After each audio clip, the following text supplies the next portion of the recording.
Martial Peak 3182. Apa-apaan ini? Yang Kai melayang di udara, satu tangan mencubit dagunya saat dia menatap ke depan dengan takjub. Bola hitam raksasa yang dibentuk oleh batas kecil misterius berada tepat di depannya, tetapi pada saat ini, bola hitam itu benar-benar membuka mulutnya. Itu benar-benar mulut raksasa, yang sangat menakutkan. Mulutnya terbelah dan terbentang sejauh 100 km seperti celah spasial raksasa. Tidak hanya itu, mulutnya juga dipenuhi taring tajam. Saat gigi membuka dan menutup, mereka membuat suara retak, seolah-olah mereka bisa menggigit apapun di dunia ini.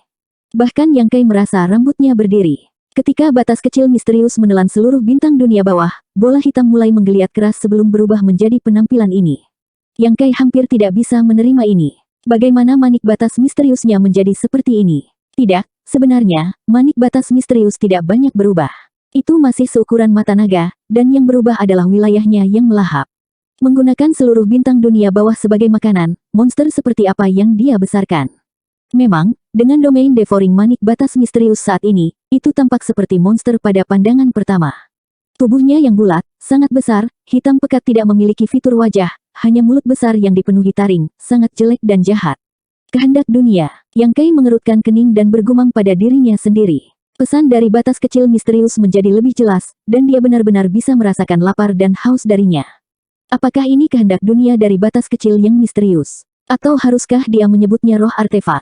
Manik batas misterius pada awalnya hanya artefak kaisar tanpa kesadaran, tetapi sekarang tampaknya memiliki kehidupannya sendiri. Monster bola hitam ini, yang begitu besar bahkan setelah berubah menjadi naga, dia merasa sangat kecil, seharusnya adalah artefak spirit dari Mysterious Boundary Bed. Kesadarannya tidak jelas, tetapi dalam kondisi pemula, ia secara naluriah ingin melahap lebih banyak, dan mulut serta taringnya yang besar adalah perwujudan dari roh artefak. Yang Kai tertawa, tiba-tiba teringat anjing hitam kecil yang dia tinggalkan di High Heaven Palace, yang memiliki garis keturunan kembali ke reruntuhan. Segala sesuatu yang berhubungan dengannya tampaknya memiliki kemampuan untuk melahap. Anjing hitam kecil itu seperti ini, dan begitu juga manik batas misterius, bahkan tidak perlu menyebutkan perwujudannya. Tidak diketahui apakah itu kehendak surga atau takdir. Namun, teknik melahap perwujudan dan manik batas misterius agak berbeda dari teknik melahap anjing hitam kecil. Dua yang pertama mengandalkan hukum pertempuran pemakan surga sementara teknik pemakan anjing hitam kecil mengandalkan kemampuan ilahi bawaannya, tetapi pada akhirnya, itu semua untuk memperkuat diri sendiri. Sebuah ide tiba-tiba terlintas di benak Yang Kai. Apakah Wu Kuang pernah melihat reruntuhan akhir di masa lalu? Mungkin itu sebabnya dia menciptakan hukum pertempuran pemakan surga berdasarkan karakteristik Ruins of End. Jika itu masalahnya, persamaan di antara keduanya bisa dijelaskan. Retakan. Suara gigi membuka dan menutup terdengar, sepertinya mendesak Yang Kai untuk melakukan sesuatu. Baiklah, aku akan membawamu ke tempat berikutnya. Yang Kai berdiri di kehampaan dan melihat sekeliling. Keinginan kabur dari World Bed bukanlah hal yang buruk. Setiap dunia memiliki kehendaknya sendiri, dan bahkan jika kehendak surga tidak dapat dilihat atau disentuh, itu masih akan mempengaruhi reproduksi semua makhluk hidup. Dengan peluang di batas kecil misterius ini, itu akan sangat bermanfaat bagi pertumbuhannya di masa depan. Tapi kemana dia harus pergi sekarang? Starfield sangat luas, dan jika dia tidak menemukan arah yang benar, dia kemungkinan akan membuang banyak waktu di jalan. Ya, Yang Kai mengangkat kepalanya dan melihat ke arah tertentu. Tubuhnya berkedip saat dia duduk bersila di atas bola hitam dan melambaikan tangannya, ayo pergi. Bola hitam itu tampaknya dapat merasakan perintahnya dan tidak perlu dikendalikan sama sekali karena ia terbang ke arah itu dengan kecepatan yang sangat cepat. Saat terbang, giginya berbenturan satu sama lain saat terbang. Apakah seperti Pacman? Bukannya mereka tidak punya alasan untuk memilih arah ini, tetapi lebih karena banyak pembudidaya dari Underworld Star telah melarikan diri ke arah ini. Yang Kai tidak tahu distribusi bintang kultivasi di Great Desolate Starfield, tetapi bagaimana mungkin penduduk setempat ini tidak tahu?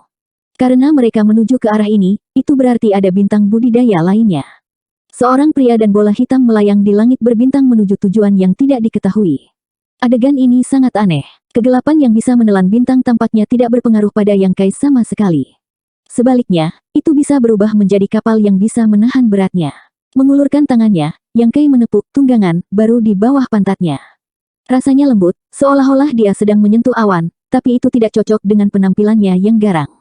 Sebenarnya, jika tidak terus-menerus membenturkan giginya dan malah menutup mulutnya, itu akan terlihat sangat naif, tetapi sekarang setelah baru saja lahir, Yang Kai tidak dapat diganggu untuk menghentikannya. Aku harus memberimu nama, aku tidak bisa memanggilmu bola hitam begitu saja, Yang Kai mengelus dagunya dan bergumam pada dirinya sendiri. Sama seperti Liu Yan, wujud aslinya hanyalah tungku pemurnian artefak. Hanya setelah memberinya nama, hidupnya akan lengkap. Iya, mata Yang Kai berbinar dan dia menjentikkan jarinya. Mulai sekarang, kamu akan dipanggil Gun-Gun. Setelah menggulingkan bintang dunia bawah telah sepenuhnya ditelan, jadi nama Gun-Gun cukup pas. Retakan, kamu juga berpikir itu bagus, kan? Kemudian diselesaikan, Yang Kai tersenyum, berpikir bahwa dia benar-benar jenius yang telah menemukan nama. Sambil bertepuk tangan, dia menunjukkan ekspresi sedih, kita tidak bisa memilih satu sama lain, sebut saja Ruins of N Little Black. Dengan satu pemikiran, dia memberi Ruins of N Beast yang terkenal di wilayah iblis nama baru yang tidak dapat disangkal. Tidak diketahui apa yang akan dipikirkan oleh Raja Iblis dan Kaisar Iblis jika mereka tahu. Pergi-pergi, Yang Kai melambaikan tangannya, seolah-olah dia adalah seorang anak yang baru saja menerima mainan baru, melambaikan tangannya dengan penuh semangat. Retakan, gulung, telan, retakan. Sepanjang jalan, dia menemukan beberapa asteroid raksasa, yang dengan cepat ditelan dan dilemparkan ke dalam batas kecil yang misterius. Namun, Yang Kai dapat dengan jelas merasakan bahwa Gun-Gun tidak menyukai rasa meteorit ini. Jika bintang dunia bawah sebelumnya adalah kelezatan yang lezat, maka meteorit ini akan seperti acar sayuran, sehingga sulit untuk ditelan.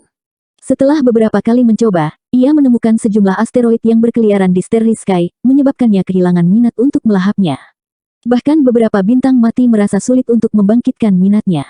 Di sisi lain, tanpa bimbingan Yang Kai, ia mengambil inisiatif untuk mengubah arah beberapa kali, seolah-olah memiliki indera penciuman yang tajam yang memungkinkannya mencium aroma yang lezat. Yang Kai tidak menghentikannya. Sebulan kemudian, tebakannya terbukti. Sebuah bintang yang tidak jauh lebih kecil dari bintang dunia bawah muncul di depannya, dan bahkan jika itu tidak mendarat, Yang Kai tahu bahwa itu pasti bintang budidaya yang luar biasa. Gun-Gun memang tahu di mana menemukan bintang kultivasi. Di Wild Wave Star, seluruh planet tampaknya menghadapi musuh besar saat makhluk hidup yang tak terhitung jumlahnya mendongak ke langit. Sejak beberapa hari yang lalu, sebuah titik hitam kecil tiba-tiba muncul di langit antara Midwave Star dan matahari. Pada awalnya, tidak banyak orang yang memperhatikannya, tetapi seiring berjalannya waktu, titik hitam kecil ini menjadi lebih besar, hingga hari ini, menutupi seluruh matahari, menyebabkan Midwave Star tenggelam ke dalam kegelapan, seolah-olah gerhana matahari sudah dekat, dan semua makhluk hidup gelisah. Rasa krisis yang tak dapat dijelaskan muncul di hati semua orang. Bahkan, laut pun bergelombang. Hampir 80% wilayah Midwave Star tertutup air laut, dengan pulau-pulau dengan berbagai ukuran seperti bidak catur di papan catur, berubah menjadi ruang di mana makhluk hidup Midwave Star berdiri. Ini adalah dunia yang didominasi oleh Sirace, di mana manusia dan monster Race tinggal di ruang yang sangat sempit. Menatap kegelapan yang menghalangi sinar matahari, banyak Sirace tidak bisa tidak mengingat desas-desus yang telah beredar selama sebulan terakhir, bola hitam telah berguling dan menelan segalanya, tidak meninggalkan apapun. Asal-usul rumor ini berasal dari beberapa manusia yang melarikan diri ke sini, dan menurut orang-orang ini, mereka berasal dari Underworld Star. Setan jahat yang menakutkan telah tiba di bintang dunia bawah dan mengendarai bola hitam yang bisa menelan seluruh planet. Sirace selalu membanggakan diri sebagai bangsawan dan memandang rendah ras manusia dan ras monster, berpikir bahwa orang-orang yang lahir di benua ini semuanya sangat tercela, apalagi beberapa pelarian. Tak satu pun dari Sirace menanggapi rumor ini dengan serius, tetapi rumor ini menyebar dengan sangat cepat. Dalam waktu kurang dari sebulan, lebih dari setengah Sirace di Wild Wave Star telah mendengar tentang mereka. Pada saat ini, ketika mereka melihat ke arah bola hitam, desas-desus baru-baru ini muncul di benak mereka, menyebabkan mereka panik. Mungkinkah ada kegelapan di dunia ini yang bisa menelan langit dan menelan bumi? Langit dan bumi bergetar saat sosok terbang dari pulau raksasa menuju kegelapan. Ketika para pembudidaya Sirace yang tak terhitung jumlahnya melihat pemandangan ini, suasana hati mereka yang gelisah segera menjadi stabil. Ini Tuan Aowei, itu benar, kami memiliki Tuan Aowei, untuk apa kami takut dengan bola hitam itu? Jika dia berani datang, Tuan Aowei pasti akan memberitahu dia betapa kuatnya dia. Dia benar-benar mencari kematian. Apakah dia pikir bintang gelombang liar kita sama dengan bintang dunia bawah? Sirace semua berteriak ketakutan saat nama Aowei menjadi gelombang pasang, hampir membanjiri dunia.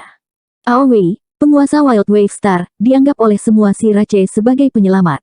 Seolah-olah selama dia mengambil tindakan, bola hitam yang jatuh ke arah Wild Wave Star akan segera menjadi abu, dan keinginan miliaran makhluk hidup akan menjadi nyata, memungkinkan keberuntungan karma Aowei untuk mendukungnya dan dunia. Pada saat ini, dia benar-benar eksistensi yang tak terkalahkan. Namun, tidak ada yang memperhatikan bahwa ekspresi Aowei sangat serius. Meskipun dia telah memperoleh takdir dunia dan kehendak miliaran makhluk hidup, dia masih merasakan hawa dingin yang tak dapat dijelaskan mengalir di punggungnya, seolah-olah dia akan berbalik dan melarikan diri. Orang lain bisa melarikan diri, tetapi dia sebagai Master Bintang, kemana dia bisa melarikan diri? Menatap bola hitam itu, hatinya dipenuhi rasa jijik dan takut. Emosi semacam ini bukan miliknya, melainkan kehendak dunia bintang gelombang liar, perasaan yang dia terima dari sumber bintang. Perasaan inilah yang membuatnya cemas. Itu seperti tikus bertemu kucing, kelinci bertemu elang, atau predator bertemu musuh alaminya. Berdiri di tempatnya, dia bahkan tidak memiliki keberanian untuk terbang lebih tinggi. Yang bisa dia lakukan hanyalah menunggu bola hitam datang sambil terus memikirkan bagaimana menyelesaikan krisis ini.